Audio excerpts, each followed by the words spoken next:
കഥ കസേരകളി കഥകളി. എം മണിയെ എന്തുകൊണ്ടാണ് CPM-കാർ ആശാൻ എന്ന് വിളിക്കുന്നതെന്ന് പലപ്പോഴും ആലോചിച്ചിട്ടുണ്ട്. മണിയുടെ ചില പ്രയോഗങ്ങൾ കേൾക്കുമ്പോൾ നമുക്ക് മനസ്സിലാകും സഹാക്കൾക്ക് ഇതിലും നല്ലൊരു ആശാനെ കിട്ടാനില്ല എന്ന്.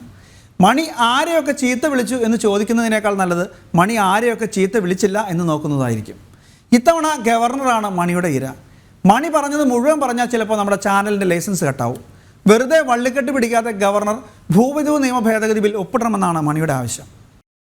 അപ്പോൾ ഇവിടുത്തെ ജനങ്ങളെ ആകെ ബാധിക്കുന്ന നിയമമാണ് നിയമം. ആ നിയമം പാസാക്കി അയച്ചിട്ട് അത് ഒപ്പിടുകയില്ല.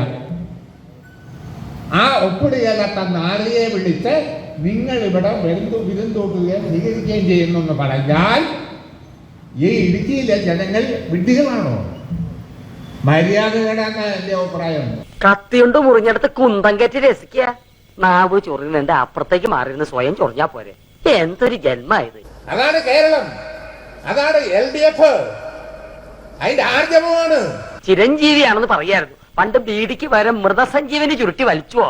ആ ഒപ്പിടുകയില്ലാത്ത നാളിയെ വിളിച്ച് നിങ്ങൾ ഇവിടെ വിരുന്തോട്ടുകയും സ്വീകരിക്കുകയും ചെയ്യുന്നു എന്ന് പറഞ്ഞാൽ ഈ ഇടുക്കിയിലെ ജനങ്ങൾ വിഡ്ഢികളാണോ? ഒരിക്കൽ കൂടി ഇത് എന്റെ കഴുത്തിലാക്കോ? എനിക്ക് അതിനോട് അമർഷവും പ്രതിഷേധമുണ്ട്.